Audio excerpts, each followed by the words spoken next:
Road భద్రతా నియమాలు తప్పనిసరిగా పాటించాలని మెదక్ ఎస్పీ డివి శ్రీనివాసరావు సూచించారు.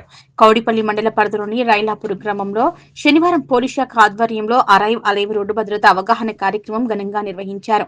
ప్రజాపాలన ప్రగతి ప్రణాళికలో భాగంగా గ్రామ సర్పంచ్ కుర్మా స్వప్న శేఖర్ అధ్యక్షతన స్థానిక SI Amar Narsapur CI John Reddy ఆధ్వర్యంలో జరిగిన ఈ కార్యక్రమానికి మెదక్ జిల్లా ఎస్పీ డివి శ్రీనివాసరావు ముఖ్య అతిథిగా హాజరయ్యారు.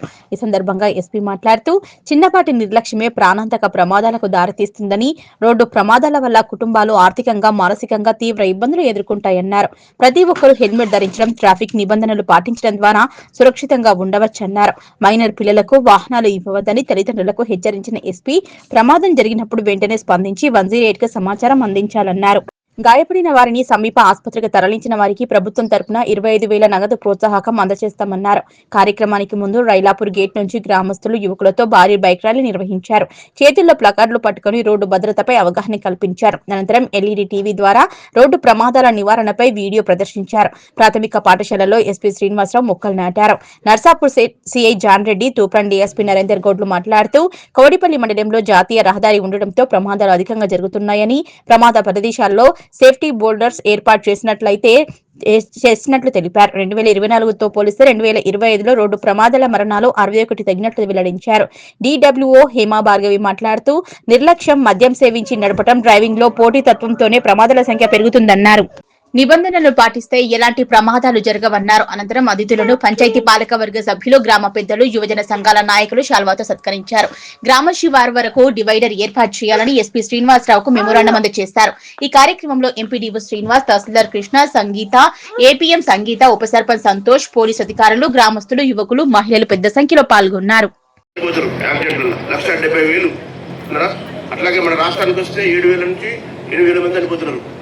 మన జిల్లాలో చూస్తే కూడా ఎవ్రీ ఇయర్ 350 మంది చనిపోతున్నారు, ఒక 700 మంది దాకా గాయపడుతున్నారు. సో దానివల్ల మనం ఈ కార్యక్రమం చేయడం జరిగింది. ముఖ్యంగా చూసినట్టయితే మన లాస్ట్ ఇయర్ హత్యలు, దాంతోపాటు ఆత్మహత్యలు, వీటన్నింటిలో ఒక 25 మంది చచ్చిపోయారు జిల్లాలో. 25 మంది హత్యలు, ఆత్మహత్యలు అన్ని కలిపి 25 మెంబర్స్, 25 మందే. కానీ యాక్సిడెంట్లలో 350 మంది చనిపోయారు. చూడండి ఎంత ఎక్కువ, 350 మంది చనిపోయారు. సో దానివల్ల ఈ కార్యక్రమం తీసుకోవడం జరిగింది. సో ఈ యాక్సిడెంట్లో కూడా ముఖ్యంగా 2 వీలర్ వల్ల అవుతున్నాయి. 2 వీలర్ బండ్ల వల్లనే ఎక్కువ యాక్సిడెంట్ అవుతున్నాయి. 100కి 80%, 100కు 80 మంది ఈ బైక్ల వల్ల చనిపోతున్నారు. దానికి ముఖ్య ఉద్దేశం, దానిలో కారణాలు ఏంటంటే, కారణాలు చూసినట్టయితే నిర్లక్ష్యంగా డ్రైవింగ్ చేయడము, దాంతోపాటు హెల్మెట్ లేకుండా డ్రైవింగ్ చేయడము, లేకపోతే తాగి డ్రైవింగ్ చేయడం, ఈ 3. దాంతోపాటు హెల్మెట్, సెల్ ఫోన్ డ్రైవింగ్ కూడా, సెల్ ఫోన్ చేసుకుని కూడా డ్రైవింగ్ చేస్తున్నారు. దానివల్ల కూడా చనిపోతున్నారు. సో కాబట్టి మనందరం గుర్తుపెట్టుకోవాలి. ఎందుకంటే ఒక మనిషి ఇంట్లో సంపాదించే మనిషి చనిపోతే ఆ ముట్టం మొత్తం రోడ్డు మీద పెడుతుంది. ఆల్రెడీ మనం చూసాం సంఘటన. సో అట్లా జరగకుండా మనందరం కూడా దీంట్లో తీసుకోవాలి. దాంతోపాటు దీంట్లో పెద్ద పెద్ద వాళ్ళ పిల్లలు కూడా చనిపోయారు. పెద్ద వాళ్ళ పిల్లలు, ఫర్ ఎగ్జాంపుల్ మన మినిస్టర్ గారు ఉన్నారు, కోమటిరెడ్డి వెంకరెడ్డి గారు, వాళ్ళ అబ్బాయి కూడా చనిపోయాడు. ఆయన మినిస్టర్ ఇప్పుడు రైట్ నౌ. దాంతోపాటు నారాయణ అని మంత్రి గారు, ఆయన కూడా ఏపీలో మంత్రి, ఆంధ్రప్రదేశ్లో, వాళ్ళ అబ్బాయి చనిపోయాడు. సినిమా యాక్టర్లు తెలిసి ఉంటారు మీకు, బాబు మోహన్ తెలిసి ఉంటారు, వాళ్ళ అబ్బాయి చనిపోయాడు. కోట శ్రీనివాసరావు తెలిసి ఉంటారు, సినిమాలు వస్తారు కదా, కోట శ్రీనివాసరావు అని, వాళ్ళ అబ్బాయి చనిపోయాడు. చూడండి ఎట్లా యాక్సిడెంట్లు. అంటే యాక్సిడెంట్కు పేద గొప్ప అని ఏమి లేదు, పెద్దవాడు వస్తాడు, గొప్పవాడు వస్తాడు. కాబట్టి మనందరం ఈ విషయంలో చాలా జాగ్రత్తగా ఉండాలి. ఇంకొకటి, మీ గ్రామం ఏంటంటే రోడ్డు పైన ఉంది, హైవేకి దగ్గర ఉంది, అవునా, హైవే మీదనే ఉంది. కాబట్టి యాక్సిడెంట్ జరిగే అవకాశాలు ఎక్కువ ఉంటాయి. మీకు కాకుండా వేరే వాళ్ళకు కూడా జరగవచ్చు. అయితే ఇంతకుముందు ఎట్లుంటుందంటే, యాక్సిడెంట్ అయితే అమ్మ మనం ఏమైనా యాక్సిడెంట్ అయితే ఇప్పుడు హాస్పిటల్ జరిపిస్తే పోలీసులు పట్టుకుంటారు, మనం అంటారు, ఇబ్బంది పెడుతున్నాం అని చెప్పి వదిలిపెట్టిపోయేది. కానీ ఇప్పుడు ఆ పరిస్థితి లేదు. ఇప్పుడు ఏం చేసిందంటే గవర్నమెంట్, స్టేట్ గవర్నమెంట్ ఒక పథకం పెట్టింది, రావీర్ అని పెట్టింది. రావీర్ అంటే రహదారి వీరుడు. ఏదైనా యాక్సిడెంట్ అయినప్పుడు ఒక వ్యక్తిని కనుక మనం హాస్పిటల్ చెప్పిస్తే, లేకపోతే 108 ఫోన్ చేసి, 100 ఫోన్ చేసి హాస్పిటల్ చెప్పినట్టయితే, వాళ్ళు కనుక బతికితే వాళ్ళకు ప్రైజ్ ఇస్తారు. ఇప్పుడు 25,000 రూపాయలు ఇస్తారు. సో నువ్వు ఏమి ఇబ్బంది పెట్టరు, పోలీసులు ఇబ్బంది పెట్టరు, ఎవరు ఇబ్బంది పెట్టరు. ఇంకా మీరు చేసినందుకు ఇంకా మీకు అవార్డు వస్తుంది. ఎందుకంటే ముఖ్యంగా ఏదైనా యాక్సిడెంట్ అయితే 1 అవర్ లోపు కనుక, 1 గంట లోపు మనం హాస్పిటల్ తీసుకుపోతే బతికే అవకాశం ఎక్కువ. దాన్ని గోల్డెన్ అవర్ అంటారు. గోల్డెన్ అవర్ అంటే 1 అవర్ లోపల యాక్సిడెంట్ అయిన తర్వాత చేర్పిస్తే వాళ్ళకు బతికే అవకాశాలు ఎక్కువ. కాబట్టి మీరు కూడా గమనించాలి. మీ దగ్గర ఎప్పుడైనా కూడా ఏదైనా వదిలిపెట్టకుండా ఇమీడియట్గా యాక్సిడెంట్ కాగానే ఫస్ట్ ఏం చేయాలి, 108 ఫోన్ చేయాలి. తెలుసుగా 108 చేస్తే అంబులెన్స్ వస్తుంది. తర్వాత 100 ఫోన్ చేయాలి. ఫోన్ చేస్తే పోలీసులు వస్తారు. సో సో ఇది వచ్చేది ఏంటంటే మీరే తెప్పించాలి. బండి తీసుకున్నాం, ట్రాక్టర్ బండి తెప్పించేసి, లేదా కారు ఉంటే కారు వేసుకొచ్చి తెప్పించాలి, ఆటోను తీసుకొచ్చి తెప్పించాలి. ఎందుకంటే లేట్ అయితే ప్రాణాలు పోయే ప్రమాదం ఎక్కువ ఉంటుంది, ప్రాణాలు పోయే అవకాశం ఎక్కువ ఉంటుంది. కాబట్టి ఖచ్చితంగా మీరు ఇది పాటించాలి. సో దాంతోపాటు మైనర్ డ్రైవింగ్ కూడా చేయొద్దు. మీరు చెప్తామని చెప్పినట్టు మైనర్ డ్రైవింగ్ చేయొద్దు. 18 years లోపు యాక్సిడెంట్ చేస్తే ఇప్పుడు తల్లిదండ్రుల మీద కేసు వస్తుంది, కేసు అవుతుంది, తల్లిదండ్రుల మీద కేసు పెడుతున్నాం. ఇంతకుముందు మీ గ్రామస్తులు చెప్పారు కదా, మైనర్లు అంటే 18 ఏళ్ళ లోపు వాళ్ళ పిల్లలైతే డ్రైవింగ్ చేస్తే వాళ్ళ యాక్సిడెంట్ అయితే ఆ యాక్సిడెంట్ కేసు తల్లిదండ్రుల మీద వస్తుంది, తల్లిదండ్రులు బాధ్యులు అవుతారు. కాబట్టి గట్టి పరిస్థితుల్లో మైనర్లకు ఇయ్యద్దు. సో దాంతోపాటు తాగి డ్రైవింగ్ చేసి చనిపోయాడు అనుకోండి, తాగి డ్రైవింగ్ చేసి చనిపోతే అది మర్డర్ కేసు, ఇక వేరే కేసు కాదు. మామూలు యాక్సిడెంట్ అయితే తాగుండి చేస్తే అది యాక్సిడెంట్ కేసు, తాగి చేస్తే మాత్రం ఖచ్చితంగా మర్డర్ కేసు ఆల్రెడీ పెడుతున్నాం, మర్డర్ కేసు అవుతుంది. కాబట్టి చాలా జాగ్రత్తగా ఉండాలి ఇది కూడా.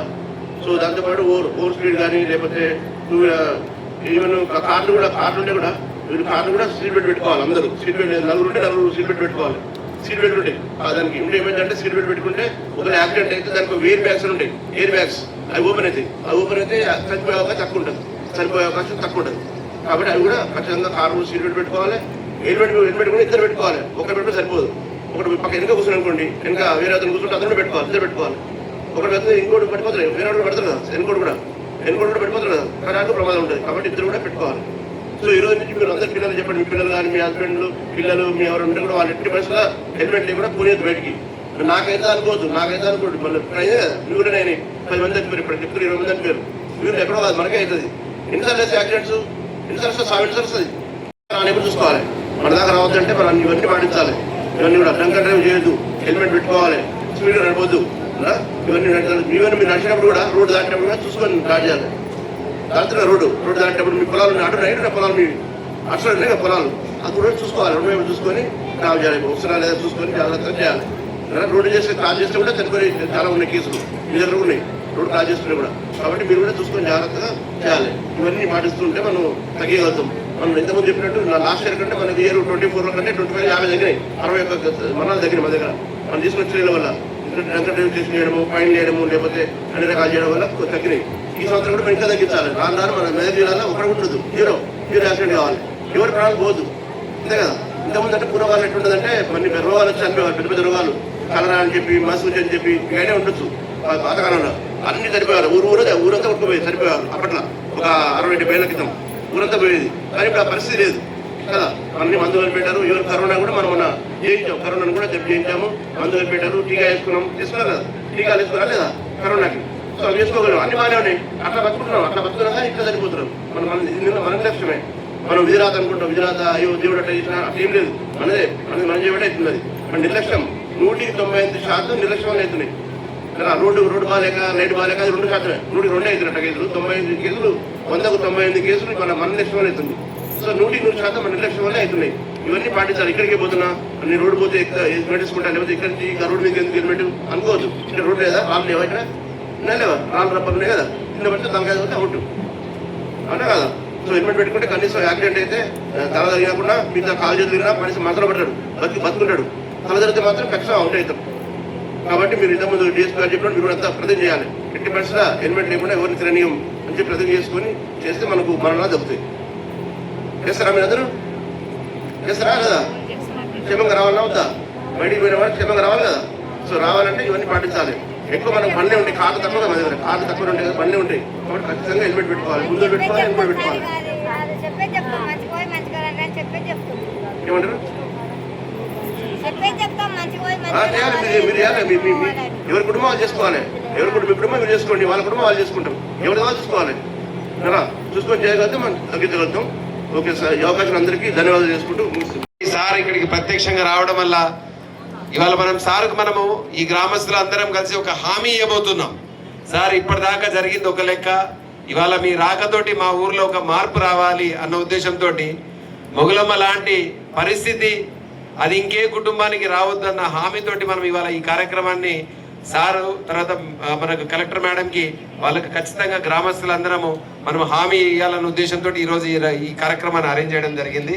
ఈ కార్యక్రమానికి వచ్చిన ఎస్పీ గారికి, అదేవిధంగా ఎంపీడీఓ గారు, సిఐ గారు, సిడిపిఓ గారు, మిగతా గ్రామ సర్పంచ్ స్వప్న గారు, ఉప సర్పంచ్ సంతోష్ గారు, వార్డు మెంబర్స్, తర్వాత గ్రామస్తులు, పత్రికా మిత్రులు అందరికీ కూడా పోలీస్ శాఖ తరపున నమస్కారము. ఇవాళ ఇప్పటిదాకా సిఐ గారు చెప్పినారు, మేడం కూడా చాలా చక్కగా వివరించడం జరిగింది. ఎందుకు ఈ కార్యక్రమం చేయాల్సి వస్తుంది, ఏం అవసరం ఉన్నది ఈ కార్యక్రమానికి, అంత ఇబ్బంది ఉన్నదా ఈ కార్యక్రమం అని చెప్పేసి మీరందరూ తెలుసుకుంటే, ఈ యాక్సిడెంట్స్ అనేది ఇప్పుడు ఆమె మొగులమ్మ బాధ మనకు తెలిసింది. ఇప్పుడు రోగం వచ్చో లేకపోతే ఇంకే రకంగానో అయిపోయేసో ఏదో అవిటితనంతో పుట్టిన తర్వాత చనిపోయిందంటే ఎవరికి బాధ ఉండదు. కానీ అన్ని బాగుంటారు, అంత బాగుంటది, పిల్లోడు కూడా ఎదుగుతాడు, ఒక వయసుకి వస్తాడు. వచ్చిన తర్వాత మన నిర్లక్ష్యంతోటో లేకపోతే ఎదుటివాడి నిర్లక్ష్యంతోటో చనిపోవడము ఆ కుటుంబానికి ఎంత గోస, ఎంత కష్టం ఉంటుంది, కుటుంబాన్ని నడపడానికి ఎంత ఇబ్బందులు పడాల్సి వస్తుంది. లోకం అనే రకరకాల మాటల్ని ఎంతగా ఆమె కుమిలి కుమిలి ఏడిపించవచ్చు, ఎంత ఏడవచ్చు, వాళ్ళ కుటుంబం ఎంత బాధలో ఉండొచ్చు. మొక్కదే కాదు, నా దగ్గర కొన్ని పేర్లు ఉన్నాయి, మీరే చెప్పాలి. ఇవన్నీ కూడా మేమంతా కూడా అసలు ఈ ఊరికి సంబంధించింది ఏంది బాధ అని చెప్పేసి మనం చూస్తుంటే కొన్ని పేర్లు వచ్చినాయి నాకు. కర్నూలు సంతోష్ కుమార్, మీ ఊరే సంతోష్ కుమార్. గాండ్ల రవి, ఇవురా. మాలోత్ అంబురియ, మీ తండ. పెంటయ్య, చాకలి లింగం, రాయలి మల్లయ్య, వెంకటమ్మ, వీళ్ళందరూ కూడా కొంతమంది వీళ్ళే అంటే కొన్ని పేర్లు వచ్చినాయి. ఇప్పటిదాకా మొగులమ్మ భర్త ఎవరైతే ఉన్నారో ఆయన చనిపోయినాడు.